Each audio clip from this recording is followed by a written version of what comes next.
እንደምን አላችሁ የተወደዳችሁና የተከበራችሁ እኔ ጸጋዬ አብራር ነኝ። ይህ የኔ የዩቲዩብ ቻናል ነው። የተለያየ የጥበብ ስራዎችም ከናንተ ጋር ይዤ ቆይታ ማረግበት ቻናሌ ነው። ስለዚህ ሰብስክራይብ በማድረግ ቤተሰብ እንሁን። እንዲሁም ደግሞ የደውል ምልክቷንም በመጫን እንግዲህ የጥበብ ስራዎች በቶሎ ከተፍ እንዲሉላችሁ በማድረግ ይበልጥ ቤተሰብነታችንን እናጠንክር ለማለት እወዳለሁ። መልካም ጊዜ ውድ ቤተሰቦች። ውድ ቤተሰቦች በያላችሁበት ሰላም ጤና ፍቅር ከናንተ ጋር እንዲሆን እመኝላችኋለሁ። እኔ ጸጋዬ አብራር ነኝ።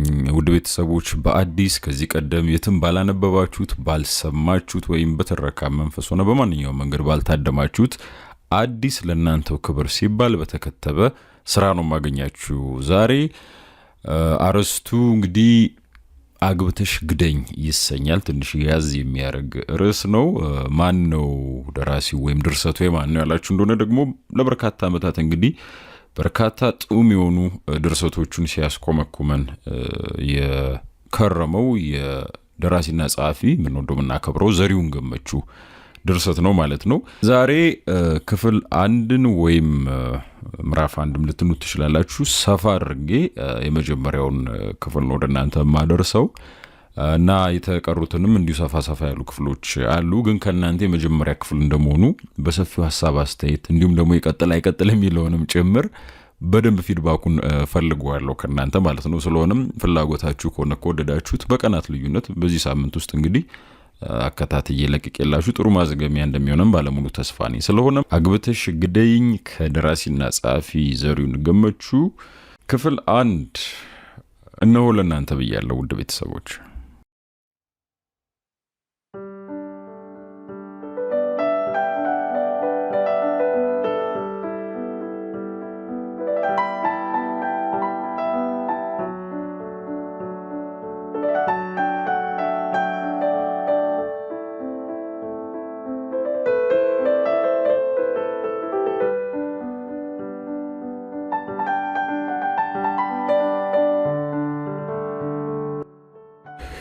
ሜላት ገና 15 ዓመቷ ነው። 9ኛ ክፍል ትማራለች። አባቷን አታውቅም። ማለት በስምና በፎቶ ብቻ ነው የምታውቀው። ገና የ2 ዓመት ጨቅላ ሕፃን ሳለች ነው የሞተባት። 7 ዓመት ሆኗት መደበኛ ትምህርት ቤት እስክትገባ እናቷ መሰረት ነች ብቻዋን ያሳደገቻት። ከ7 ዓመት በኋላ እናቷ ሌላ ባል አገባችና እንጀራ አባት ኖራት። እንጀራ አባቷ ደበበ ይባላል። ደበበን አምረራ የምትጠላው አይነት ሰው ባይሆንም ለሱ ምንም አይነት ፍቅር ግን የላትም። ቤታቸው ውስጥ ልክ ተቸግሮ እንደገባ አንድ ደባል ነው የምታየው። ብቻ ልቧ የሚፈቅደው አይነት ሰው አይደለም። አስመሳይነቱ ያበሳጫታል። እናቷ ስትኖርና ብቻቸውን ሲሆኑ ያለው ጸባይ ፈጽሞ የተለያየ ነው። በዛ ላይ እናቷን ከማግባቱ በፊት ትዳርና ልጅ እንደነበረውና እነሱን ጥሎ እናቷ እንዳገባ ትላልቅ ሰዎች በሹክሹክታ ሲያወሩ ከሰማሽ በኋላ ይበልጥ ነው የጠላችው። ሜላት በዚህ ምድር ላይ በጣም አብዝታ የምትወዳቸው 2 ሰዎች አሉ። የመጀመሪያዋና መተኪያ የሌላት የማንነቷ ክፋይ የሆነችው እናቷ መሰረት ነች። ሁለተኛው ደግሞ ጓደኛው ኤልያስ ነው። ከኤልያስ ጋር ከ4ኛ ክፍል ጀምሮ ነው ጓደኛ የሆኑት። ይሄው 9ኛ ክፍል እስኪደርሱ ድረስ አልተለያዩም። ጓደኝነታቸው በትምህርት ቤት ብቻ የተገደበ አይደለም፣ እንደ ቤተሰብ ጭምር ናቸው። ኤልያስ ጓደኛዋ ብቻ ሳይሆን ወንድሟም ሆኖ ብቸኝነቷን የተጋራት የነፍሷ ሰው ነው።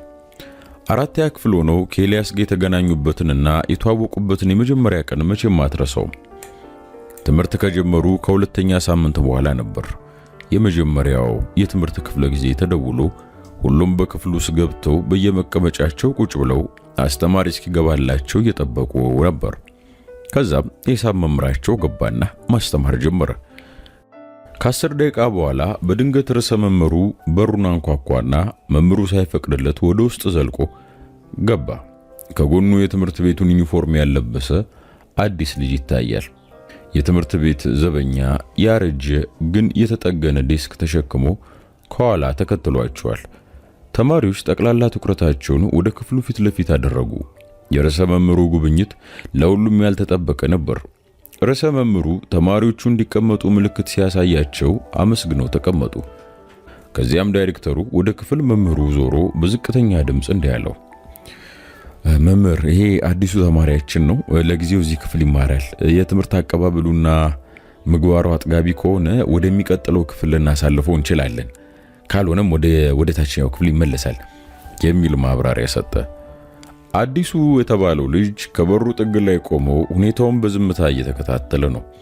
የ50 ምናምን ውሪ ተማሪ ጥንድ አይኖች እላዩ ላይ እንዳረፉ ስላወቀ ይመስላል ወደ ወለሉ አቀርቅሯል። ሜላትም ጥግ ያለው ዴስክ ላይ ተቀምጣ ሁኔታውን በንቃት እየተከታተለች ነበር። ልጁ የዳይሬክተሩ ማስታወቅ ተጠናቆ ወደ መቀመጫው ዴስኩ ይቀመጥ የቸኮለ ይመስላል። ልጁ እዛ ክፍል ውስጥ ከሚማሩ ተማሪዎች ሁሉ በእድሜም ሆነ በቁመት ትልቁ ነው።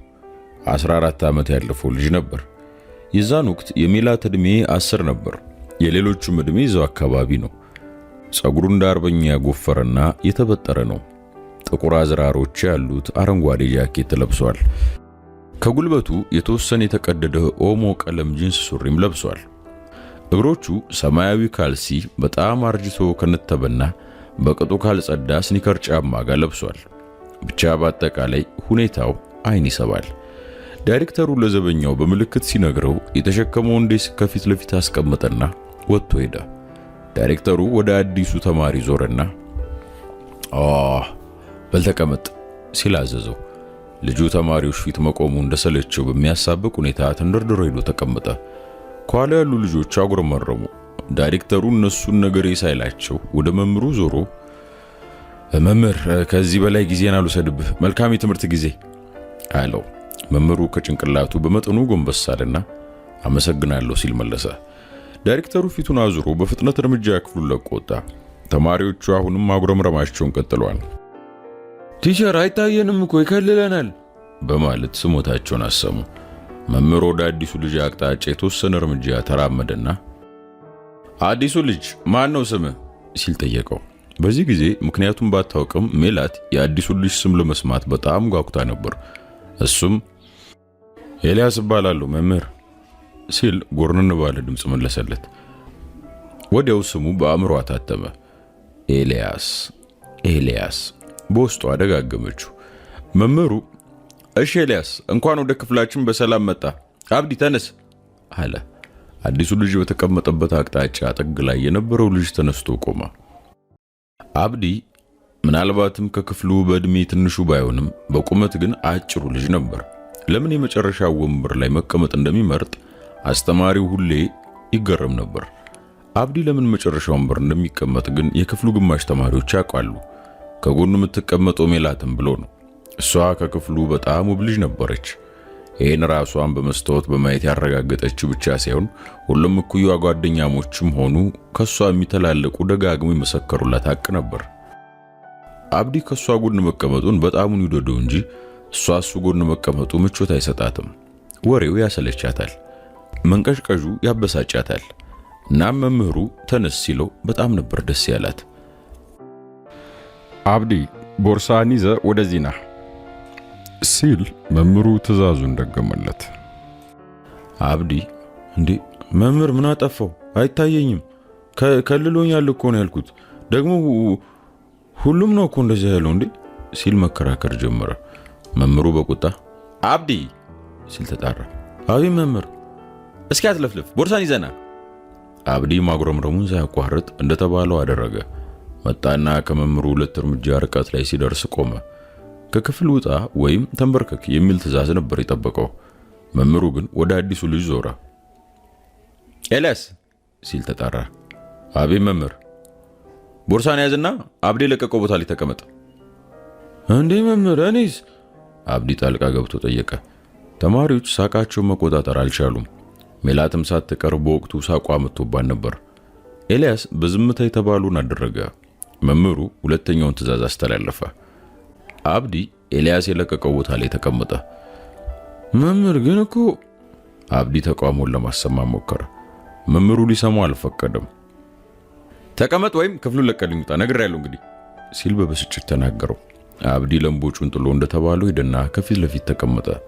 ከዛም መምህሩ ወደ ማስተማሩ ተመለሰ።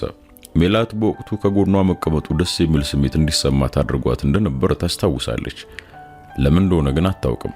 ፊት ለፊት መምህሩን የሚያስተምረውን እየተከታተለች በመሃል ቆረጥ እያደረገች ትመለከተው ነበር።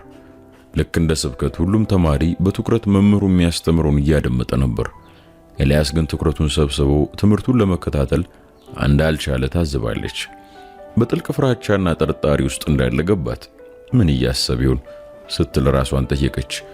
ሜላት የሰውን አእምሮ የማንበብ ጥበብ ቢኖራት ኖሮ በዛን ጊዜ ኤልያስ ይህን ትምህርት ችዬ ወጣ ይሆን በሚል ፍራቻ እየተሰቃየ መሆኑን ትረዳ ነበር። ደግሞም እኮ ከክፍሉ ሁሉ በጣም ትልቁ ተማሪ እኔ ነኝ፣ ያሳፍራል በማለት እያጉረመረመ እንደሆነም ታውቅና የሆነ ነገር ብላ ታጽናናው ነበር። እንደዛው እሱ በውስጡ እንደተብሰለሰለ ሜላት ደግሞ ምን እያሰበ ይሆን በማለት ስለሱ እየተጨነቀች የእረፍት ሰዓት ደረሰና ደውሉ ሲጮህ ተማሪዎች ግር ብለው ወደ ውጭ ወጡ። ኤልያስ ግን ከተቀመጠበት አልተንቀሳቀሰም ነበር። ሜላትም ባለችበት ተቀምጣ መጽሐፏ ላይ አቀርቅራለች። ግን ወዲያው ስሟ ሲጠራ ሰማችና ቀና አለች። አብዲ ነበር ብቻውን ክፍል ፊት ለፊት ቆሞ እየጠራት የነበረው። ሜላት፣ አቺ ሜላት አሰሚም እንዴ አብዲ ምንድነው? አትወጪም እንዴ? የእረፍት ሰዓት እኮ ነው፣ አላሳለፋለሽ እንዴ ሲል ኤልያስን በመገላመጥ ጠየቃት። ኤልያስ ደንገጥ አለና እግሩን ሰብስቦ ከመቀመጫው በማውጣት በትህትና ይቅርታ አለፊ አላት። አይ መውጣት አልፈልግም እዚሁ ሆናለሁ ብላ ድምጿን ከፍ በማድረግ ፊት ለፊት ላለው አብዲ መለሰችለት። አብዲ በሐሳቡ ባለመስማማቷ ቅር እያለው ብቻሽን ግን አፈሪ ሲል ጠየቃት። ምን ያስፈራኛል? እኔ እንጃ ከማታውቂው ሰው ጋር ብቻሽን ክፍል ውስጥ መቀመጥ የሚያስፈራ መሰል። ሜላት በሸኮነቱ ተበሳጨችና አጨቅጭቀኝ እንግዲህ አለችው።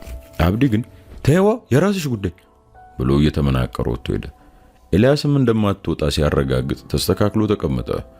ሁለቱም ለተወሰኑ ደቂቃዎች በዝምታ ከተቀመጡ በኋላ እንደምንም ድፍረቷን አሰባስባ ከየት ትምህርት ቤት ነው የመጣው ስትል ጠየቀችው።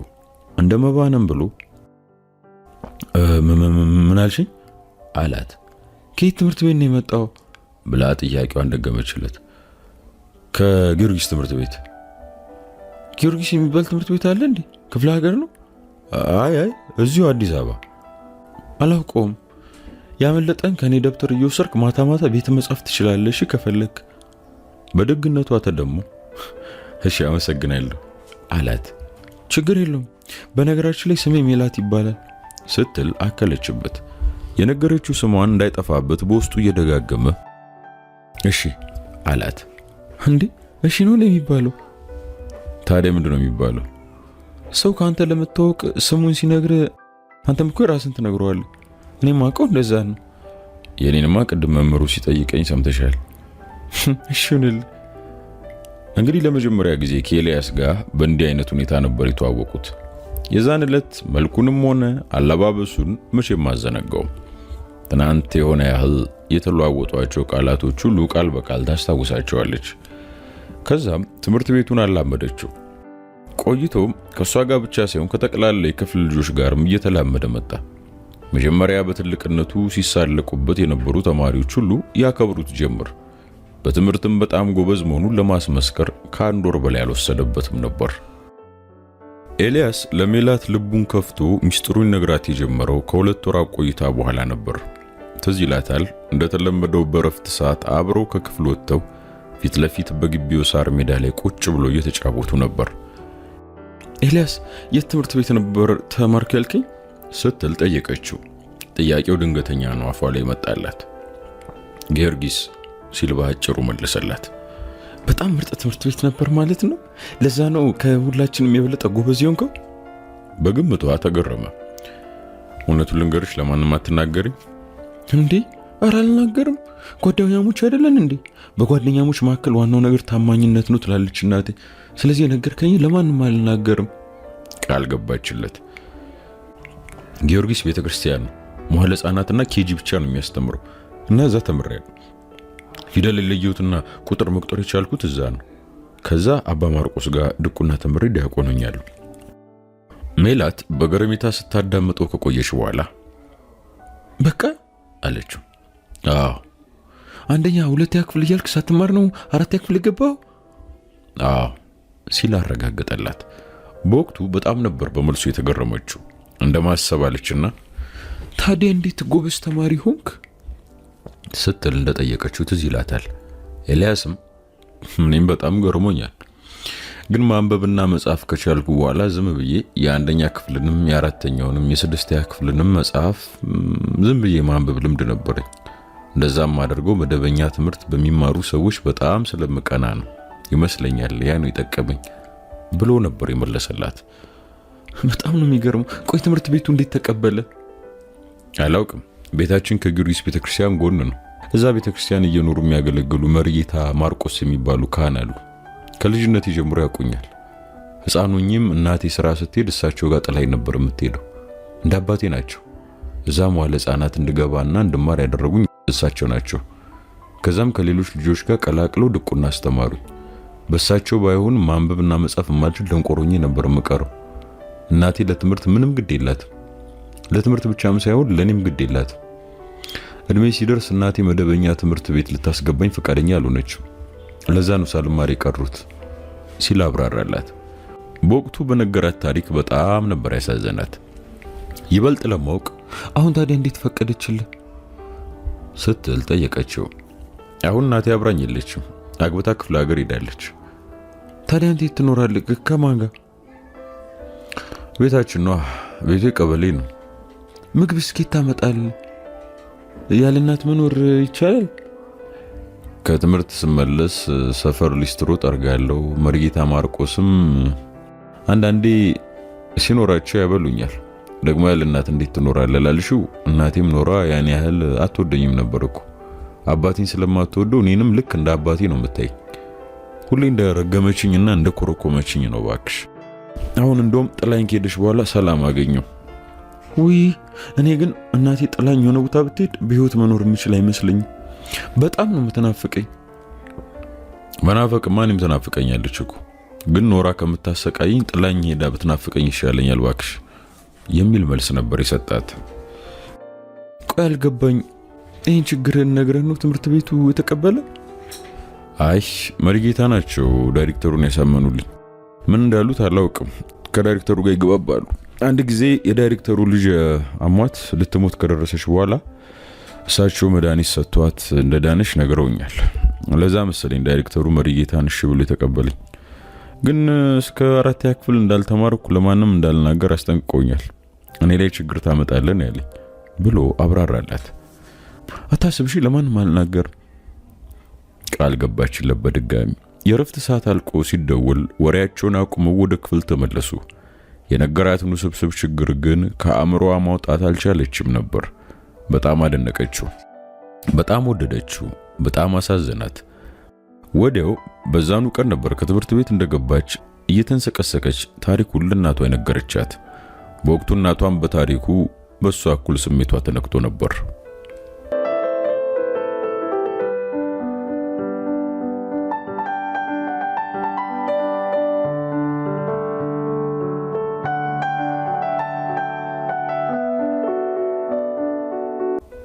ሜላት ኤልያስን በጣም ወደደችው። 1 ዓመት በጥሩ ጓደኝነት አሳለፉ። ሁለቱም ወደ 5ኛ ክፍል አለፉ።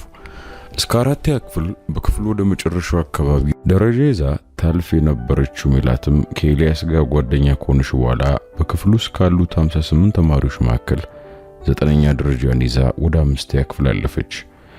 ኤልያስ ደግሞ በ3 ነጥብ ብቻ ተበልጦ 2ኛ ደረጃ ይዞ አለፈ። በሜላት የትምህርት መሻሻል በጣም የተደሰተችው የሜላት እናት የልጇ ለውጥ ምክንያትም ማጥናት ስትጀምር የአዲሱ ጓደኛዋ የኤልያስ ተጽዕኖ እንደሆነ ደረሰችበት። ከዛም ቤት ይዛው እንድትመጣ ለሜላት ነገረቻት። ሜላትም በደስታ ጠየቀችው። ኤሊ። አቤት። እማዬ ቤት ይዘሽ ነይ ብላኛለች። በጣም ደነገጠ። እንዴ ለምን? እኔ እንጃ፣ ምናልባት የሆነ አንድ ጎረምሳው ለጊዜ ከልጅሽ ጋር እናየዋለን ብሎ ነግሯት መሰለኝ። እንዴ ምን ማለት ነው? እንደዛ ብሎ ሲነግሯት አታስረጃትም እንዴ? ዝም ብሎ የክፍል ጓደኛ ነው አታያትም? ሳቅ እያፈናት።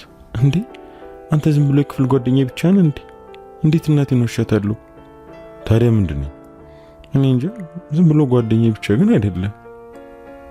ኤልያስ ግራ ከመጋባቱ ሳይወጣ እሺ ምን ይሻላል? እኔ ፈራዋታ፣ ና እንሂድና አብረን እናስረዳታለን ስትለው እንባ ሁሉ መጣ። ፍርጥም ብሎ አይ እኔ አልሄድም አላት። እንደማኩረፍ ብላ እኔ አላሳዝንም ማለት ተጨነቀ። እናትየውን ሄዶ መጋፈጥ በጣም አስፈሪ ሆኖ ነው ያገኘው። እናት ሲባል የራሱ እናት ነች ትዝ የምትለው፣ ተከታታይ የማያቋርጥ ስድብና እርግማኗ፣ ከዛም አልፎ ኩርኩሟና ጥፊያ ነው ፊቱ ላይ ገጭ የሚልበት እና አሁን ሜላት እናቴ ትፈልጋለች ስትለው ያ እንዲገጥሙ ነው የጠበቀው። ለዛ ነው ሜዲ ፈራው። ግን ደግሞ በሜላትም ሊጨክንባት አልፈለገም። በጣም ይወዳታል። የሚስጥሩ ተካፋዩና የችግሩ ተጋሪ ነች። ኤልያስ ሜላትን አይኗን እያየ ለደቂቃዎች ከቆየ በኋላ በቃሽ ትንሽ እንሂድ አላት። ሁለቱም እንደተኮራረፉ እነ ሜላት ቤት ደረሱ። ሜላት እንደሸወደችው ያወቀው ገና እናትየውን ሲያይና ልክ ለረጅም ጊዜ እንደምታውቀው የቅርብ ዘመድ በፈገግታ ስትቀበለው ነው። ልክ አንዳች ለሰማይ ለምድር የከበደ እንግዳ ይመጣል የተባለ ያህል የተመረጠ ማዕድ ተዘጋጅቶ ነበር።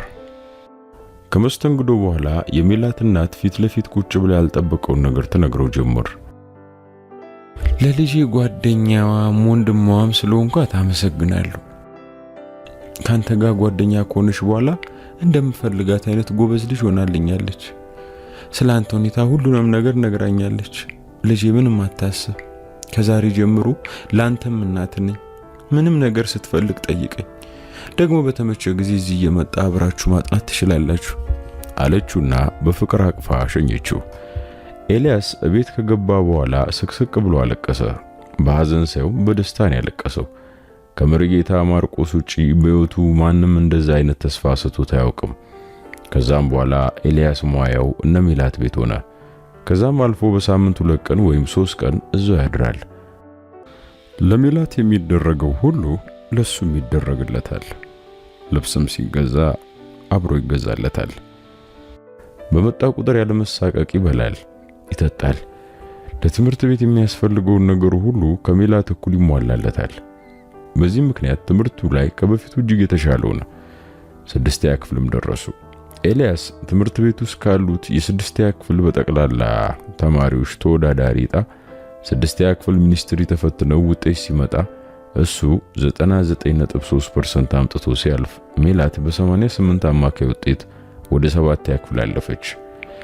ይሄ ደግሞ የሜላት እናት ለኤልያስ የምታደርገውን ነገር ይበልጥ እንድታረግ እንድትበረታበት ይበልጥም እንድትንከባከበው አደረጋት። እንደውም ለምን አንደኛህን እዚህ ከኛ ጋር አትኖርም ብላ ሁሉ ነበር። እሱ ግን አንደኛውን ቤቱን ለቆ እነሱ ጋር ከገባ ወዲያውኑ የሚኖርበት የቀበሌ ቤት ይወረስብኛል ብሎ ስለፈራ ሙሉ በሙሉ ለቆ መግባት አልፈለገም።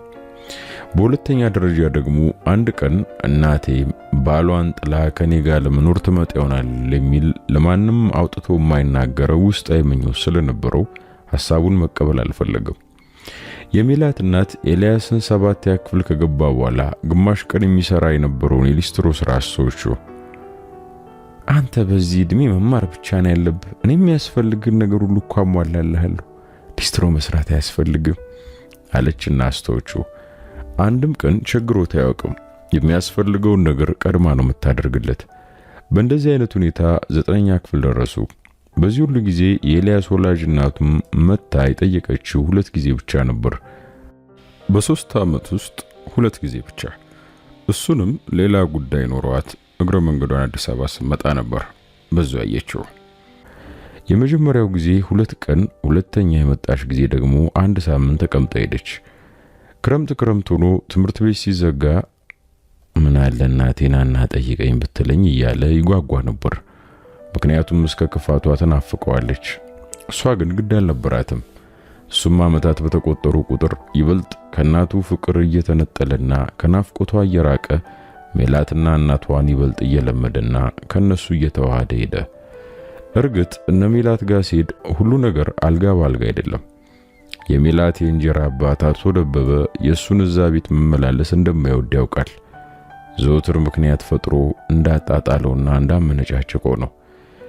ቢሆንም ኤልያስ ለሱ ካለው ጥላቻ በብዙ ጥፍ ሜላትና እናቷ ለሱ ያላቸው ፍቅር ስለሚበልጥ እሱን ችላ በማለት ከነሱ ጋር ያለው የቤተሰብ ፍቅር እያጠናከረ ሕይወቱን ወደፊት ማማተር ላይ ብቻ አተኮረ።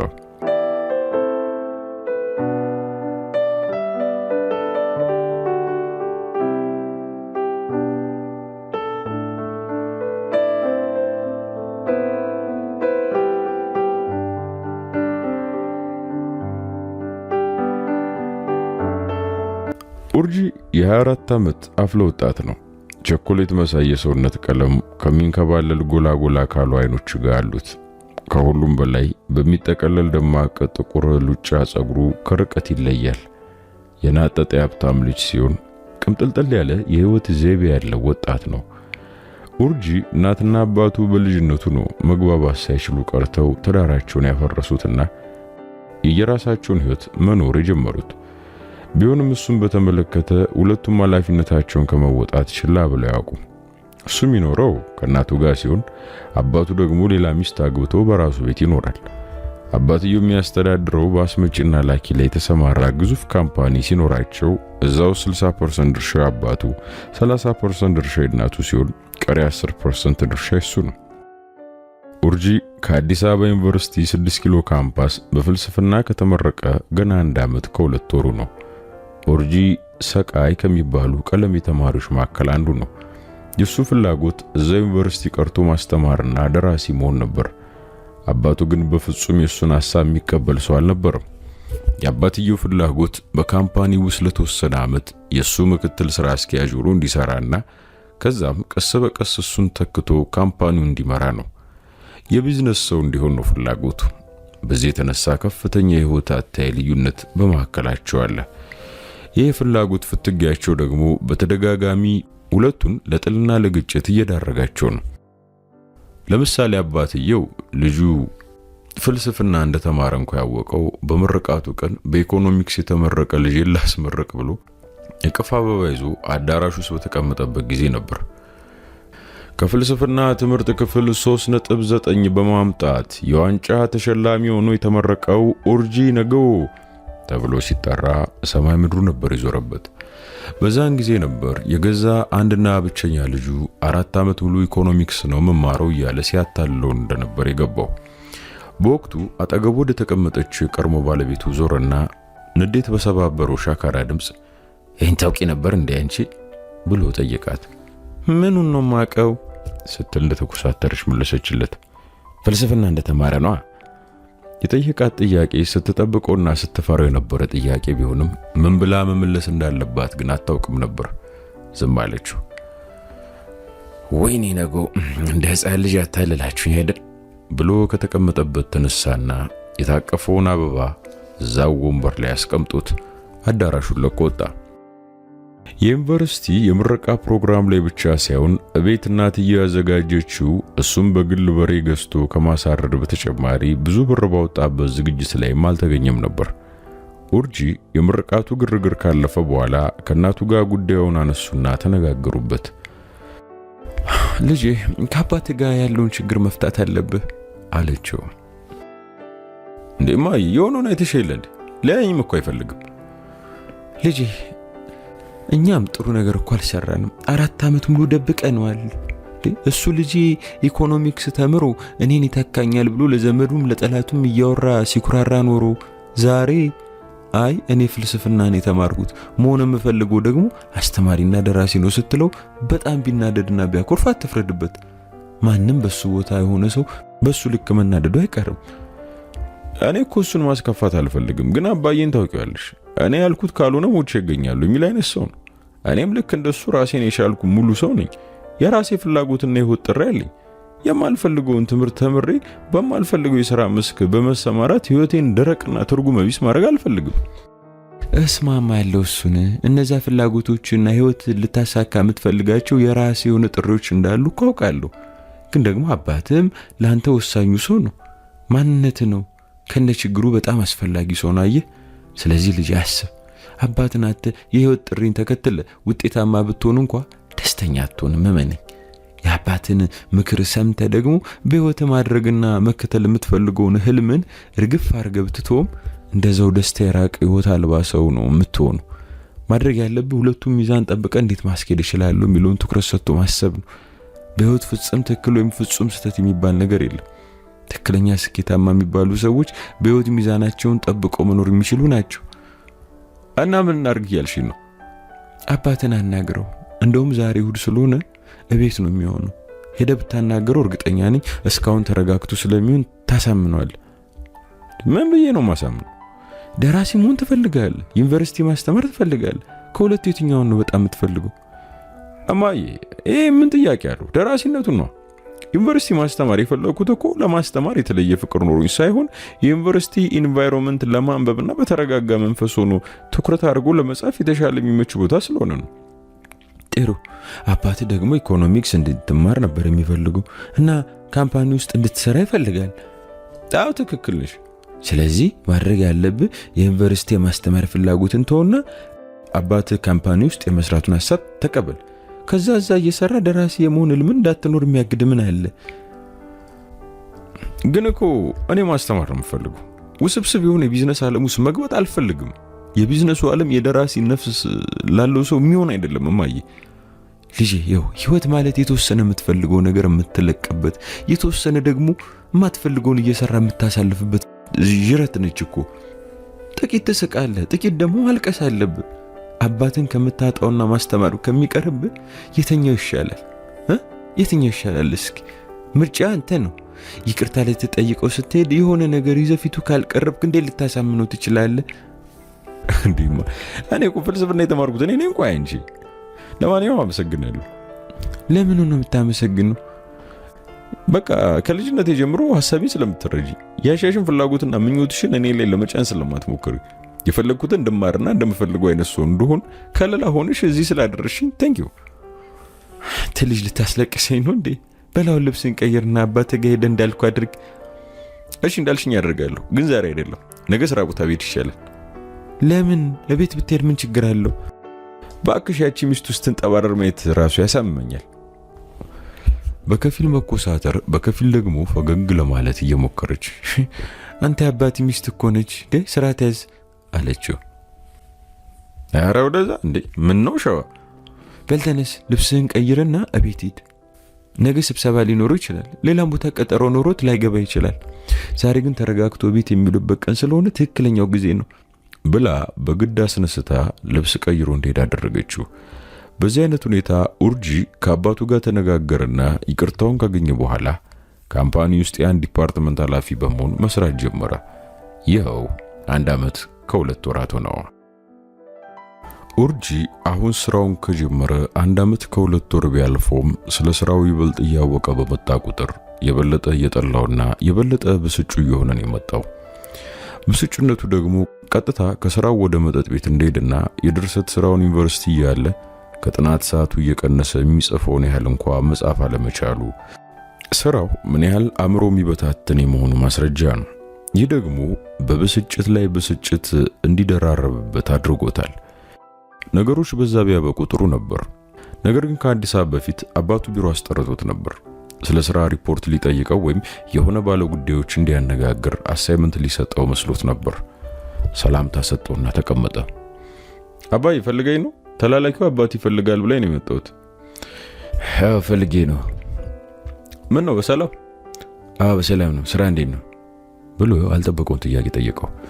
አሪፍ ነው፣ ያው ቀስ በቀስ እየለመድኩ ነው። በሂደት ደግሞ የበለጠ ጥሩ ይሆናል እንግዲህ ስገምት ሲል በቸልተኝነት ለመመለስ ሞከረ። አባቱን በደስታ ተውጦ ጥሩ በጣም የሚያስደስት የምስራች ያለኝ አለው። ኡርጂ ግራ በመጋባት አባቱን በትኩረት አየውና ምንድነው አባዬ? ሁሉ ጊዜ አባቱ እንደዚህ ባለ ደስታና ፈንጠዝያ ስሜት ውስጥ ሆኖ የሆነ ነገር ልንገረ ብሎ ፊቱ ሲቀመጥ ይጨንቋል። ምክንያቱም አባቱን በጣም የሚያስደስቱ ነገሮች ከሱ ፍላጎት ጋር ተጻራሪ የመሆን እድላቸው ሰፊ ነው። ልጄ በዚህ 1 ዓመት ውስጥ የሥራ አያያዝን አይቻለሁ። በጣም ደስተኛ ነኝ። ግን እኔ ውዱ ልጄ ጎበዝ የቢዝነስ ሰው እንድትሆን ብቻ አይደለም የምፈልገው፣ ልዩ የቢዝነስ ሰው እንድትሆን ነው የምፈልገው። አንድ ዲፓርትመንት እንድታስተዳድር ሳይሆን ጠቅላላ ካምፓኒውን ተረክበኝ በ3 በ4 እጥፍ ስታሳድገው ማየት ነው ምኞቴ። ለዛ ደግሞ ጥልቅ የቢዝነስ ዕውቀት እንዲኖረው የግድ ነው። ምክንያቱም የዘመኑ ቢዝነስ በዕውቀት የሚመራ ነው። አንደኛ ጊዜ እንዲሁ በደመነፍስና በእድል ካምፓኒዎችን ውጤታማ ማድረግ የሚቻልበት ዘመን አልፏል። የዛሬን የገበያ ሁኔታ መተንተን ብቻ ሳይሆን የነገውንም መተንበይና ቅድመ ጥንቃቄና ዝግጅት ማድረግ ይጠይቃል። ካለበለዚያ የሻርክ ጥርስ ባላቸው ትላልቅ ኮርፖሬቶች ተውጠህ ትጠፋለህ። ብቻ ምን መሰለህ ብሎ የተቀመጠበትን ጠረጴዛ መሳቢያ ከፍቶ አንድ ካኪ ፖስታ አወጣና ወደ እሱ አቅጣጫ አንሸራተተለት። እንዴ ምንድነው አባዬ? ከፍቴው አለው። ኡርጂ ወረቀቶቹን አውጥቶ ማንበብ ጀመረ። አሜሪካ በሚገኝ ዩኒቨርሲቲ የትምህርት ዕድል እንዳገኝ የሚያረጋግጡ ሰነዶች ናቸው በማለት ለሱ የምስራች ለኡርጂ ደግሞ መርዶ የሆነ ዜና ነገረው። ኡርጂ በዛኑ ቅጽበት ከውስጡ የንዴት እሳት ሲፍለቀለቅ ይታወቀዋል። ምንድነው አባዬ? አሜሪካ ያለው አጎትን በማስቸገር ይሄን የትምህርት ዕድል እንድታገኝ ማድረግ ይችላል። ለሚቀጥሉት 2 ዓመት ተኩል አሜሪካ ትሄድና ኢኮኖሚክስ ተምረህ ትመጣለህ። ከዛ ቀጥታ እዚህ ወንበር ላይ ተቀምጠህ ካምፓኒውን በብቃት ትመራዋለህ። 1 ወር ብቻ ነው ያለ። በሚቀጥለው ወር መሄድ አለብህ። ከነገ ጀምሮ የቪዛ ፕሮሰሱን ትጀምራለህ። ይሄ ትምህርት ሰነድ ስላለ ቪዛውን ለማግኘት ከ2 ሳምንት በላይ አይፈጅብህም። ኡርጂ በብስጭት የግንባሩ ደም ስር ተክተርትሮ አባዬ አሁን እኔ እንደ ሕፃን ነው እንዲቆይ የምታየኝ እንዴ ሲል ጠየቀው። ይሄ ደግሞ ምን ማለት ነው? እንዴት እንደ ሕፃን ያኛል ብለህ ታስብ ቻልክ? እንደዛማ ባታስበኝ እንዲህ አይነት እቅድ ስታቀድልኝ አሜሪካ ካለው ወንድም ጋር ሳይሆን እዚያ አጠገብ ካለሁት ከኔ ጋር ከልጅ ጋር ነበር ቅድሚያ መመካከርና የኔንም ሐሳብና ፍላጎት ማድመጥ የነበረብህ ሲል ቅሬታውን ያለምንም ማሽሞንሞን በግልጽ ለአባቱ ተናገረው። እንዴ ምን እያልከኝ ነው? ይህን ዜና ስትሰማ እኮ በደስታ ዘለል ላይ የምትጠመጠብብኝ ነበር የመሰለኝ። ይህን ዕድል ለማግኘት ሚሊዮኖች ስንት መከራ እንደሚያጣቅም። እኔ ከሚሊዮኖች መካከል አይደለሁም እንዴ አባዬ። እኔ መኖር የምፈልገው እዚሁ ነው፣ እዚሁ ከእናቴ ጋር ማለት ከእናቴና ካንተ ጋር። አባትየው በተራው ከሱ እኩል ተበሳጭቶ አሁን 24 ዓመት አልፎም ከእናቴ መነጠል ከበደኝ ስትል አታፍርም እንዴ አለው በቁጣ። ለምን አፍራለሁ አለና ሰነዱን እዛው አባቱ ጠረጴዛ ላይ ጥሎ ቢሮውን ለቆጣ። ቀጥታ ወደ ፓርኪንግ ሄዶ መኪናውን አስነስቶ ተፈተለከ። ዝም ብሎ በያዘው መንገድ በደመነፍስ 15 ደቂቃ ያልከነዳ በኋላ መኪናውን መንገድ ዳር አስይዞ አቆመ። ሲጋራውን አወጣና አቀጣጠለ። ማብነን ጀመረ። ከዛም ስልኩን አውጥቶ ደወለ። ለእናቱ ነው የደወለው። ሄሎ ማዬ። ልጄ ምን ነው? ምንድነው ድምጽህ? እማዬ እኔ ከዚህ ሰውዬ ጋር መስራት አልችልም፣ ሊያሳብደኝ ነው። እናትየው ግራ በመጋባት ስለማን ነው የምታወራው? ስላባዬ ነው። ሌላ ስለማን አወራለሁ? በዚህ ምድር ላይ እኮ ከሱ በቀር እኔን በዚህ መጠን ማናደድ የሚችል ሌላ ሰው የለም አላት። እናትየው ከስጋት ሳትወጣ ደግሞ ምን አጣላችሁ ስትል ጠየቀችው። ብትሰሚ ያደረገኝን ነገር አታምኝም። ንገሪኝ፣ ምን ተፈጥሮ ነው? የሚቀጥለው ወር ሻንጣን ሸክፎ ወደ አሜሪካ ሄደ። ለ2 ዓመት ተኩል ማስተርስን ተምረ ተመለስ ብሎ ለኔ ምንም ሳይነግረኝ አሜሪካ ካለው ወንድሙ ጋር ተመሳጥሮ ሁሉን ነገር ጨርሶ ሰነዱን አይሰጠኝ መሰለሽ? አሁን የኡርጂ ንግግርና ምሬት ፊት ለፊት ሆኖ ለሚያዳምጠው ሰው የሚመስለው መሳሪያ ታጥቀ ለ2 ዓመት በየጫካውና ዱር ገደሉ እየዞርክ ከአማጽያን ጋር እየተፋለም ከሀገርን አገልግል የተባለ አርጎ ነው የሚገምተው። እናትየው ያልጠበቀችው ስለሆነባት ምን አሜሪካ አለችው። በጣም ያስደነግጣል አይደል? እኔም ለመጀመሪያ ጊዜ ስሰማ እንዲህ ነበር የደነገጥኩት። እማዬ እዚህ ውስጥ የከተትሽኝ አንቺው ነሽ። በፊቱንም እሱን ችላ ብዬ በራሴ ቅር መሰረት ህይወቴን መምራት መቀጠል ነበረብኝ። ዝም ብዬ እዛ ዩኒቨርሲቲ ማስተማሪን በቀጥል ኖሮ ጥሩ ነበር። በሐሳቡ ተስማምቼ ካምፓኒ ውስጥ መስራት ጀመርኩለት። 2 ዓመት እንኳን ሳይሞላኝ ደግሞ ሌላ ቅድ አቀደና ያው እንኋልኝ። አሁን ይሄንን እሺ ብዬ ተቀብዬ እጄ ተምሬ ብመለስ እርግጠኛ ነኝ በዚያ ያቆም ሌላ ነገር አስበው ይጠብቀኛል። የኔን ህይወት መቆጣጠሩን ደግሞ መቼም አያቆም። ተረጋጋ ልጅ፣ ቀስ ብለህ ተማክረን የሚሆነው እናደርጋለን። አባትንም ተረዳው፣ በጣም ስለሚወድ እኮ ነው። እማዬ ምንም መመካከር አልፈልግም። ካሁን ወዲህ እንኳን አሜሪካ ለመሄድ ይቅርና ቢሮን ብቅ አልልም። እግዚአብሔር ይስጠው። እንደውም በጊዜ በማይረባ ነገር እድሜን በብዙ ስላባከነ ነፃነቴን እንዳውጅ ነው ያደረገኝ። ልጅ ተረጋጋ፣ ተረጋጋ አልኩህ እኮ። በችኮላ ምንም ነገር እንዳታደርግ። አሁን የት ነህ? ከቢሮ ወጥቼ መንገድ ላይ መኪና ቁም እያወራሽ። ለምን ወደ ቤት አትመጣም? ቆንጆ ምሳ ሰርቼ እጠብቅሃለሁ። አይ እማዬ አሁን ወደ ቤት አልመጣም፣ ማታ ነው የምመጣው። ጓደኞቼ ጋር ሄጄ ዘና ብል ይሻለኛል እባክሽ። ጥሩ በቃሽ፣ ምንም አትጨነቅ። በቃ የሚሆኑን ተማክረን እናደርጋለን። እሺ ናቲ፣ አመሰግናለሁ። ደህና ሁን። ስልኩ ተቋረጠ።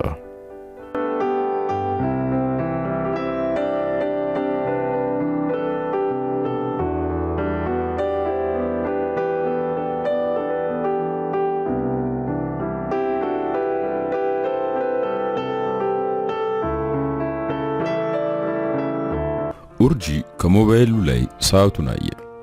6:10 ይላል። ለናቱ ጓደኞቼ ጋር ልሄድ ነው ያለው የእውነትም ከጓደኞቹ ጋር መገናኘት ፈልጎ አይደለም። እናትየው ብቻውን ነው ብላ እንዳታስብ ነው። እሷን የፈለገው መጠጣት ነው። መኪናውን አስነስቶ ወደፊት ነዳ። 15 ደቂቃ ከነዳ በኋላ ደንበኛ የሆነ ስጋ ቤት በራፍ ላይ አቆመ። ግማሽ ኪሎ ጥሬ ስጋ አዞ ወደ ውስጥ ገባ። የሚፈልገው መጠጥ አዘዘ። ከዛ ስጋ ቤት እስከ 10 ሰዓት አልወጣም ነበር። እዛው ስጋ ቤቱ ፊት ለፊት ያለ ካፌ ገባና ጥቁር ቡና አዘዘ። መጣለት። ጠጥቶ ጨርሶ ደገመ። አሁንም አራቀም። ከዛው ከበረንዳ ቁጭ ብሎ ወጪ ወራጁን እያየ አንዳንዴም ስለ ችግሩና ብስጭቱ እያሰበ እስከ 11 ሰዓት ድረስ ቁጭ አለ። ብዥ ያለበት ስካር በመጠኑ የለቀቀው መሰለው። ሂሳብ ከፍሎ መኪና ውስጥ ገባ። ቀጥታ ወደ ቤት ሄዶ ማንም ሲያየው ወደ ክፍሉ ገብቶ ካልጋን የተዘረረው። ወዲያው ጭልጥ ያለ እንቅልፍ ወሰደው። ክፍሉ ሲንኳኳ ነበር ከእንቅልፉ የነቃው። እናቱ ነበረች እራት እንዲበላ የቀሰቀሰችው። ሰዓቱን ሲያይ ከምሽቱ 3 ሰዓት ሆኖ ነበር። ከእንቅልፉ ተነስቶ ራቱን ከእናቱ ጋር ቢበላም ከአባቱ ጋር ስለገባበት ችግር ሊያወራ ፈቃደኛ አልነበረም። እናቱ ስታነሳለት እማዬ አሁን በዚህ ሰዓት ማውራት አልፈልግም፣ ደክሞኛል፣ ጠዋት እናወራለን ብሎ ራቱን በዝምታ በላና ወደ ክፍሉ ተመለሰ። ከዛም ልብሱን ቀይሮ እዛው ከክፍሉ ሲንጎራደድ ከቆየ በኋላ ልክ 4 ሰዓት ሲሆን እናቱ እንደተኛች ሲገምት በጀርባ በር ወጥቶ መኪናውን አስነስቶ ከግቢ ወጣ። መንገዱን እንደያዘ ስልኩ ጠራ። አነሳውና አየው። እናቱ ነች። በዚህ ምሽት ወዴት ነው ስትል ጠየቀችው። እማዬ እንቅልፍ አልወስዳለኝ፣ ጓደኞቼ ደውለውልኝ እየሄድኩ ነው። አታስቢ፣ እዛ ነው ማድረው። እና ተደብቀ ከምትወጣ ቀድማ አትናገርም አለችው በቅሬታ። እማዬ ከደረስኩ ወዲያ እኮ ልደውልሽ ነበር፣ ቀድሜ ብነግርሽ ደግሞ አትሄድም ትኛለሽ። እሺ ለማንኛውም ራስን ጠብቅ። እሺ ማዬ እወድሻለሁ። ስልኩን ዘጋው። ኡርጂ ማንም ደውሎለት አይደለም ከቤት የወጣው።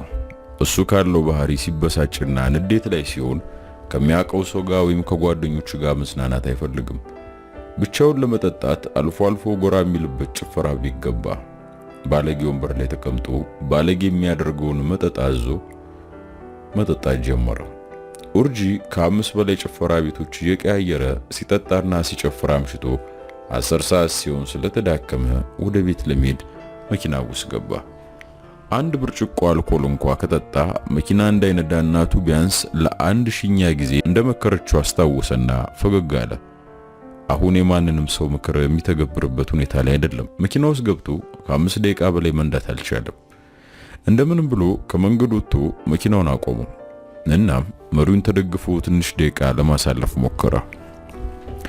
መጀመሪያ መኪናዋ የምትንከባለልና እሱም ከስር ወደ ላይ እየተገለባበጠ ያለ መሰለው። መሪውን ጨምድዶ ያዘው። እንደዛው እንደተገለባበጠ ሳይታወቀው ጭልጥ ያለ እንቅልፍ ወሰደው። የመኪናው መስታወት ሲቆረቆር ነው የባነነው። በርግጎ ተነስቶ መስታወቱን ወደ ታች አንሸራቶ ምንድነው ሲል በቁጣ ጠየቀ። አንድ አረንጓዴ ቱታ የለበሰ ሰውዬ ወደ መስታወቱ ጎንበስ ብሎ ባክህ ትንሽ ወደፊት አስጠጋልኝ፣ መኪናዬን ማውጣት አልቻልኩም አለው። ኡርጂብ ምንም ሳይናገር በንዴት ሞተሩን አስነስቶ ወደፊት ቀጠለ። ስካሩ በመጠኑ የቀነሰለት ቢሆንም አሁንም ብዥታ ውስጥ ነው። በዛ ላይ ያቅለሸለሸው ነው። በፍጥነት ቤቱ ደርሶ ገንዳ ውስጥ ገብቶ መዘፍዘፍና መቀዝቀዝን የናፈቀው። መንገድ ባዶ ስለሆነ የመኪናውን ማርሽ ቀየረና ፍጥነቱን ጨመረ። መኪናው በፍጥነት የሚሽከረከር ሳይሆን እሱ ራሱ ክንፍ አውጥቶ በአየር ላይ የሚበራ አይነት ስሜት ነው እየተሰማው ያለው። በዛ አይነት ሁኔታ ከ10 ደቂቃ በላይ አልነዳም። የሆነ ነገር ዥው ብሎ መኪና ውስጥ ገባበት። መሪውን ጠምዝዞና ፍሬኑን ቆንጥጦ አደጋ ከማድረስ ራሱን ለመታደግ ሞከረ። ግን ረፍዶ ነበር። መኪናውን ሙሉ በሙሉ ከማቆሙ በፊት የሆነ ሚንጓጓ ስሜት ጨፍጋጊ ድምጽ ሰምቷል። ከመኪናው ወጣና እየተንገዳገደ ወደ መኪናው አፍንጫ ሄደ። የሆነ ነገር ተጋድሟል። ጎንበስ ብሎ ሲያጣራ ሰው ነው። የቀረው ስካር ከሰውነቱ በኑ ሲጠፋ ታወቀው። አስፋልቱ ላይ በጉልበቱ ተንበረከከ። ሴት ነች። ነጠላ ለብሳለች። በዛኑ ቅጽበት ከመንገድ ተሻግሮ ካለ ቤተክርስቲያን የቅዳሴ ጡመ ዜማ ሰማ።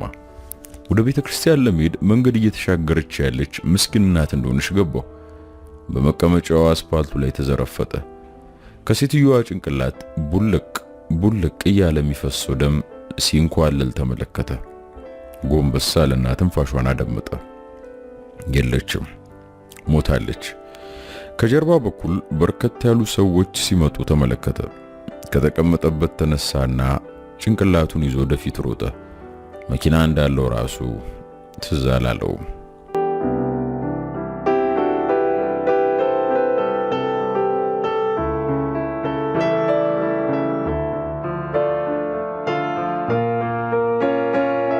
ኤልያስ ቅዳሜ ጠዋት 1 ሰዓት አካባቢ ጭልጥ ያለ እንቅልፍ ውስጥ ነበር። በራፉ ተደጋግሞ ሲቆረቆር ቀስ እያለ ከእንቅልፍ ዓለም ውስጥ ወጣ። ሙሉ በሙሉ ባነነ። እናም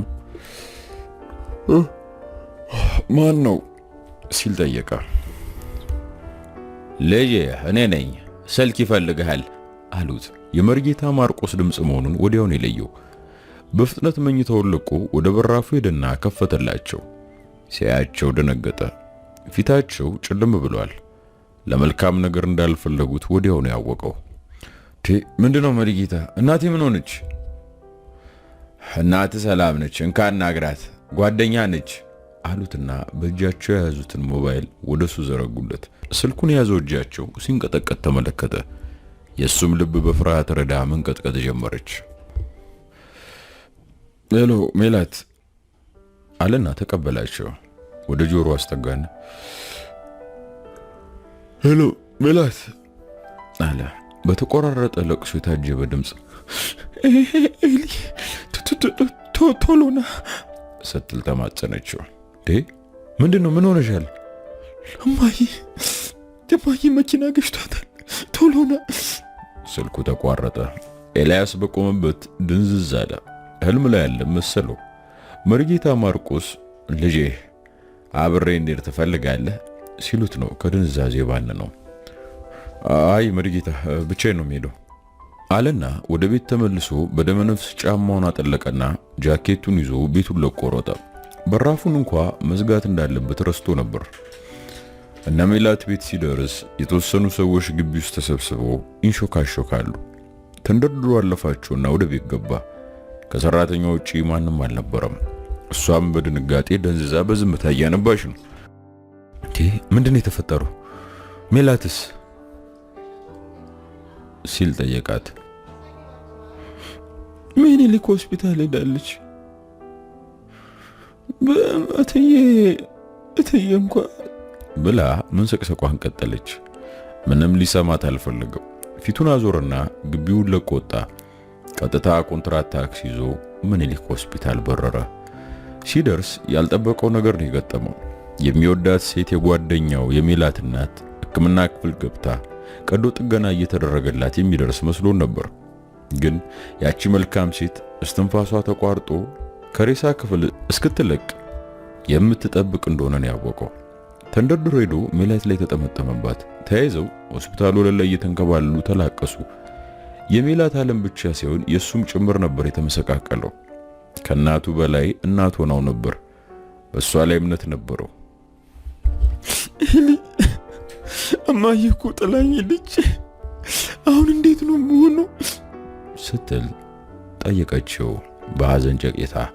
ያንን ሁሉ ተመሳሳይ ጥያቄ እሱም ራሱን እየጠየቀ ነበር። እሱም ዓለም ጨለማበት ነበር። እሱም ነገውን በጣም ፈርቶት ነበር። እሱም ግራ ግብት ብሎን ነበር። ግን ደግሞ ስሜቱን ዋጥ አድርጎ አይዞሽ እኔ ሁሌም አብሬሽ ነኝ፣ ሁሌም አለሁልሽ አላት። ጉያ ውስጥ ተሸጉጣ መንሰቅሰቋን ቀጠለች። አጠገባቸው የነበሩ የሰፈር ሰዎች ከተዘረፈጡበት ወለል ላይ ያስነሷቸውና ወንበር ላይ እንዲቀመጡ አደረጓቸው።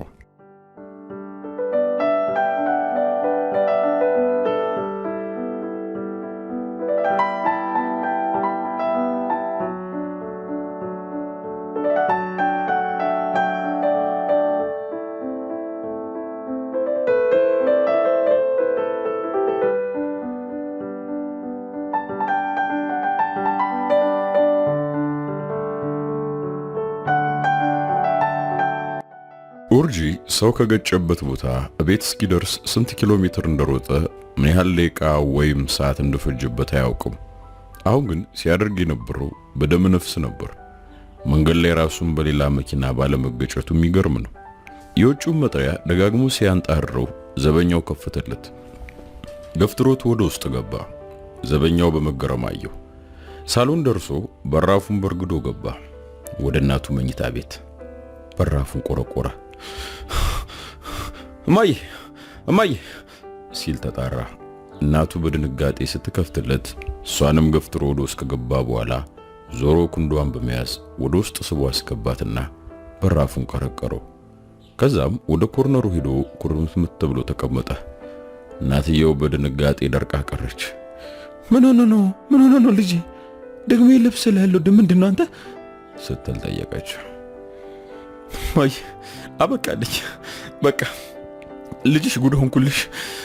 በጣም አዝናለሁ ማይ፣ በጣም ነው ማዝነው አላት። ሲናገር ድምፁ ከመተሳሰሩም ከመቆራረጡም በላይ ጉንጮቹ በእንባ እየታጠቡ ነበር። እናትየው ሄዳ ስሩ ቁጭ ብላ አቀፈችው። ልክ እንደ ልጅነቱ ጉያው ሽጉጥ ብሎ ድምጽ በመውጣት ተንሰቅስቆ ያለቅስ ጀመር። እሷም ጭንቅላቱን እየዳበሰች ልጄ ምን ሆነ ነው? ከአባት ጋር ተጣልተ ነው? ኧረ አይደለም ማይ፣ ሰው ገጨው። አሁን መደንገጥና መንቀጥቀጥ የሷ ተራ ሆኗል። ምን? ያው ማይ አንድ ሰው ገጨው። አሁን አምልጬ ነው የመጣሁት። ለምን አምልጠህ ትመጣለህ? ለምን ሐኪም ቤት ሳትወስዳት? ሞታለች እኮ ማይ፣ ገድያታለሁ። እናትየው ዥዋ አለባት። እሱ ከደነገጠው በላይ ደነገጠች። እሱ ከፈራው በላይ ፈራች። አብራው ማልቀስ ጀመረች። ከተወሰነ ደቂቃ መደንዘዝ በኋላ ልጇን ለማዳን ፈጥና መንቀሳቀስ እንዳለባት ተሰማት። ምን ይሻላል አሁን? ቆይ አባትህ ጋር ልደውል። ኡርጂ ተቃወማት። ማይ ተይ አትደውይለት፣ የሆነ ቦታ ደብቂኝ፣ በቃ መታሰር አልፈልግም እማዬ፣ ከታሰርኩ ሞትብሻለሁ። ተንሰቀሰቀ። ኡርጂ እስር የሚፈራው ማንኛውም ሰው እስርን በሚፈራበት ስሜት አይደለም። ልጅ ያለ ጀምሮ ፖሊስ ከሩቁ ሲያይ በርግጎ የሚሮጥ ልጅ ነበር። አድጎም ራሱ ፖሊስ፣ እስር ቤትና ፍርድ ቤት የሚባሉ ነገሮች በጣም ይከብዱታል። በጣም የቅርብ ዘመድ ቢሆን እንኳ የፖሊስ ዩኒፎርም ከለበሰ ዘና ብሎ 10 ደቂቃ አብሮት መቆየት አይችልም። እና አሁን ደግሞ እንዲህ ለአንድ ሳምንትም ሆነ ለአንድ ዓመት እስር ቤት የሚቆይበት ሁኔታ እንዲፍጥጥ ብሎ ሲመጣበት እንዲህ ቢፈራና ቢንቀጠቀጥ የሱ ባህሪ የሚያውቅ ሰው የሚገረም አይሆንም። ሰው አይተዋል? ታርጋን የመዘገበ ሰው አለ ስትል እናቱ ጠየቀችው። ታርጋ? የምን ታርጋ? የመኪናህን ታርጋ ነው። ስትገጭ ያየ ሰው አለ? ያየኝ ሰው የለም። ግን እኮ ማዬ መኪናዋ ምን እዛው ጥዬ ነው የመጣሁት ብሎ ያልጠበቀችው ሌላ መርዶ። በፈጣሪስ አሁን ምንድነው የምናደርገው? ጥያቄው ለራሷም ለልጇም ነበር። ተነስሽ ሻወር ቤት ግባና ሰውነትን ታጠብ፣ ልብስን ቀይር። እማዬ የምን ሰውነት መታጠብ ነው የምታወሪው? አልቆልኛል እኮ እኔ መታሰር አልፈልግም። አንቺን የምታህል ሴት እኮ ነው የገደልኩት። ይህን ልጆች ይኖራት ይሆናል። ልጄ አይዞህ፣ ጠንከር በል፣ እንወጣዋለን። አትታሰርም፣ የሆነ ነገር እናደርጋለን። ልታጽናናው ሞከረች። ተነስ በል። ጎትታ ከተቀመጠበት አስነሳችው። ሻወር ቤት አስገብታ አዘጋችበት። ሻወሩን ከፈተና ከነልብሱ ቆመ። ከላይ እንደ ዝናብ በሚረግፈው ውሃ ሰውነቱና ልብሱን እኩል ያስመታ ጀመር። እናትየው ስልኳን ካስቀመጠችበት አነሳችና ለድሮ ባሏ ደወለችለት። ጠራና ተዘጋ። መልሳ ደወለች፣ አይነሳም። በሚስቱ ስልክ ደወለች፣ የሷ ተነሳ። ሄሎ ልደት ነኝ፣ አውቄሻለሁ። ምን ነው ገና በማለዶ ምን ተፈጠረ ስትል ቅርዝዝ ባለ ድምፅ ጠየቀችው። አስፈላጊ ባይሆን በዚህ ሰዓት መደውል ይመስልሻል? ባልሽ ቤት አለ አለች እንደመቆጣት እያለች። ባሌ አለ መሰለኝ። መልእክት አለሽ? ንገሪኝ፣ ነግርልሻለሁ። አሁን ባስቸኳይ ደውይልኝ ብላለሽ ብላ ስልኩን በንዴት ተረቀመችው። ስልኳን አልጋሬ ሩራ ወደ ሻወር ቤት ሄዳ ገፋ አርጋ ከፈተችው። አንዱና ብቸኛ ልጇ ደንዝዞ እንደቆመ ነው። ልብሱን ራሱ ማውለቅ ዘንግቷል። ተንደርድራ ገብታ የለበሰውን ልብስ ከላይ ጀምራ ታውላልቅለት ጀመር። አውልቃ ጨርሳ ንጹህ ልብስ ልታመጣለት ወደ መኝታ ቤቱ ልትሄድ ስትል ስልኳ ጠራ። ተንደርድራ አነሳችው። የድሮ ባሏ በሻከረ ጧት ድምጽ። ሄሎ፣ ምን ተፈጠረ? በአስቸኳይ ቤት ና። ቤት? የት ቤት? እኔ ቤት ነዋ። ምን ነው ናፈኩሽ እንዴ? አሁን እየቀለድኩ መስላለሁ እንዴ? ልጅ አደጋ ላይ ነው፣ መነጋገር አለብን። የምን አደጋ? የማላረፍድበት ስብሰባ አለኝ ባክሽ። ወደ ቢሮ ለመሄድ እየተዘጋጀሁ ነው። ባይሆን ስጨርስ። የሞትና የህይወት ጉዳይ ነው እያልኩ ነው። ልጅን የምትፈልገው ከሆነ በ30 ደቂቃ ውስጥ ድረስ ብላ ስልኩን ዘጋችበት። መልሶ ቢደውልላትም አላነሳችለትም። ልጇን ከሻወር ቤት አውጥታ ልብሱ እንዲለብስ አገዘችው። ለአባት ደውዬለታለሁ። በ30 ደቂቃ ውስጥ ካልመጣ ከዚህ ወተን መሄድ አለብን። ቆይ እንደውም ሻንጣ ልፈልግና የተወሰኑ ልብሶቻችን ላዘጋጅ።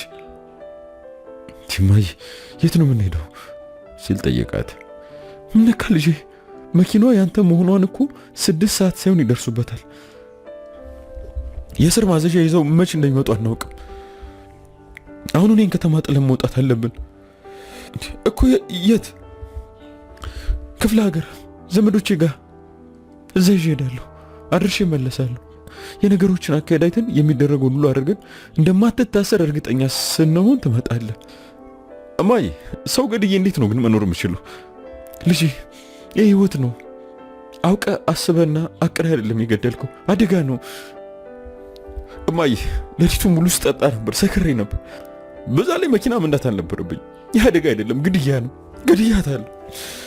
እኔ የዶሮ ነፍስ ማጥፋት ሰቅጥጦኝ ዶሮ ማረድ አልችል ብዬ ስሸሽ የኖርኩ ሰው የሰው ነፍስ አጠፋለሁ። ነፍስ ገዳይ ነኝ። በቃ ልጄ፣ ራስን ሰብስብ። ከክፍል የምትፈልገው ዕቃ የለም? ልበስና ወሳኝ ዕቃዎችን መርጠህ ያዝ። እማዬ፣ ስለምን ዕቃና ልብስ ነው የምታወሪው? መሸሽ አልችልም። ከህግ አመለጥኩሽ ብደበቅ ብለን እናስብ። ከሊና እንዴት ነው ማምለጥ የምችለው? ልጄ፣ የግድ መቻል አለብህ። ምርጫ የለንም። ወይ ነገሮች በድርድር እስኪፈቱ ድረስ እስር ቤት መግባት አሊያም ለጊዜው መደበቅ ብላ እውነቱን እንዲረዳ ጠየቀችው። ለዛውም ገጭታ አምለጠ። ይህ ደግሞ የተጠያቂነት ደረጃውን ያሳደግባል። በዚህ ጊዜ መኝታ ቤታቸው ተንኳኳ። ሁለቱም ደነገጡ። እናትየው ማን ነው ብላ ጠየቀች። እትዬ፣ እኔ ነኝ። የኡርጂ አባት መጥቷል፣ ሳሎን ናቸው አለች ሰራተኛዋ። ኡርጂ ከድንዛዜው በከፊል ነቅቶ እንዴ ማዬ፣ ለአባዬ ነግርሻል እንዴ ሲል እናትየው ላይ ፈጠጠባት። አልነገርኩትም፣ ዝም ብዬ ነው ያልኩት አለችና ወደ በራፉ ሄዳ ከፈተች። ለሰራተኛዋ ወደዚህ እንዲመጣ ንገሪው አለቻት። ሰራተኛው መልእክቱን ልታደርስ ሄደች። አባትየው ግራ በመጋባት ውስጥ ሆኖ መኝታ ቤት ድረስ መጣ። መኝታ ቤቷ ድረስ እንዲመጣ ስጠይቀው ምናልባት ከ20 ዓመት በኋላ ለመጀመሪያ ጊዜ ነው። ሌላው ይቅር ቤቷ እንዲመጣ ራሷ አትፈቅድም ነበር። የዛሬው ጫን ያለው ነው ማለት ነው ሲል አሰበ። ሲያንኳኳ ወዲያው ተከፈተለት። ልጅ አልጋው ጠርዝ ላይ ተቀምጦ ይንቀጠቀጣል። ፊቱ ገርጥቶ 6 ወር አልጋ ላይ የከረመ ግመምተኛ በሽተኛ ነው የሚመስለው። ወደ እናትየው ዞር ብሎ ሲመለከት ከልጇ ባልተናነሰ ድንጋጤ ውስጥ ነው ያለችው። በቅጽበት ውስጥ አይናቸው ላይ የፈሰሰው ፍርሃት ወደሱም ሲጋባበት ታወቀው። ልደት፣ ምንድነው የተፈጠረው? ቁጭ በል መጀመሪያ፣ ተረጋጋ። ምንድነው የምረጋጋው? የሆነውን ንገሪኝ። ማን ሞተ?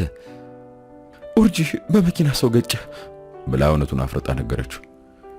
ገጨ ማለት በጣም ተጎድቷል? ሴት ነች፣ ሞታለች ነው የሚለው ብላ የሆነውን ነገር አስረዳችው።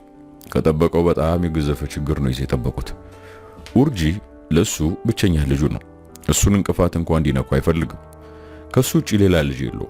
ከልደት ጋር ከተለያየ በኋላ ሁለቱም በየራሳቸው መንገድ ተለያይተው የራሳቸውን ኑሮ መኖር ሲጀምሩ እሷ ልጇን ማሳደግ ላይ ብቻ ስታተኩር እሱ በጣም ያፈቅራትን ሌላ ሚስት አገባና የየራሳቸውን ጎጆ ቀየሱ። ነገኦ ከሷ ተለይቶ ካገባት ባለቤቱ ጋር እስካሁን ድረስ ላለፉት 20 ዓመታት አብሮ ይኖሩ ቢሆንም አንድም ልጅ አልወለዱ። በዛ የተነሳ ወዳጅ ዘመዶቹ ጠቅላላ መሃን ከሆነች ለምን እሷን ፈተ ሌላ አታገባም? የተሳሳትከው መጀመሪያ ነው። የምትወልድልን ለብለሟን ሴት ፈተ መሃኗን አገባ ሲሉት ልጅን ለመውለድ ብዬ ማፈቅራትን ሴት አላስቀየምም፣ ለዛውም አንዱ ነው የ11 ያህል ልጅ የምወደው ልጅ ያለኝ እያለ አፋቸውን ሲያዘጋ ኖሯል። ለዛ ነው ሁሉ ጊዜ ኡርጂን የሚጫነው። በሁሉ ነገር ምርጥና አንደኛ እንዲሆንለት ስለሚፈልግ ነው። ልጅ ወልዶ ቢያንጋጉ ምን ዋጋ አለው? ይኸው የነገው ልጅ አታዩ አንድ ነው። ነገር ግን ብሎ የሀገር ሁሉ መነጋገሪያ እንዲሆንለት ነው የሚፈልገው። አሁን ግን ባላሰበው ቅጽበት ልጁ ችግር ላይ ወድቋል። ልጁን ማዳን አለበት። የወጣውን ያህል ብር ወጥቶ ደጅ የሚጠናቸውን ባለስልጣን ወዳጆቹን ተንበርክኮ ለምኖም ቢሆን ልጁን መታደግ አለበት። ለአንድ ቀንም እስር ቤት እንዲገባ አይፈልግም። ሰነድን፣ የትምህርት ማስረጃና ፓስፖርትን አዘጋጅ፣ የተወሰነ ልብስም ያዝና አሁን አብራችሁ ከዚህ ቤት ውጡ። ስልኬት ነው? ኦርጂ በአገጩ ወንበሩ ላይ ወዳለው ስልክ ጠቆመው። አባትየው ስልኩን አነሳና ከፍቶ ሲሞቹን አወጣ። ለጊዜው በእናትህ በኩል አገኛለሁ። እኔ ዞር ዞር ብዬ ሁኔታውን ላጣራና ምን ማድረግ እንደምችልህ። እናትየው እና ከዚህ ቤት ወጥተን የት ነው የምንሄደው?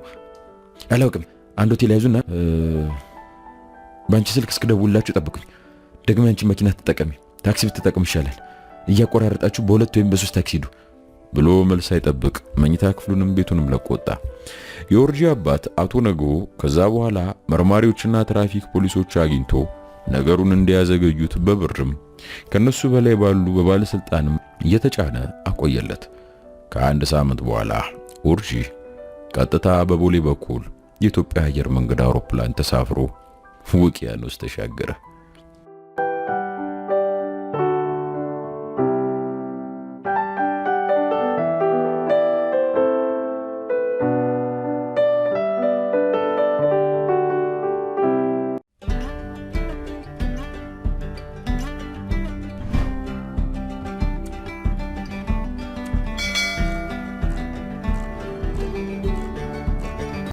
እንደምን አላችሁ የተወደዳችሁና የተከበራችሁ? እኔ ጸጋዬ አብራር ነኝ። ይህ የኔ የዩቲዩብ ቻናል ነው። የተለያየ የጥበብ ስራዎችም ከናንተ ጋር ይዤ ቆይታ ማረግበት ቻናሌ ነው። ስለዚህ ሰብስክራይብ በማድረግ ቤተሰብ እንሁን።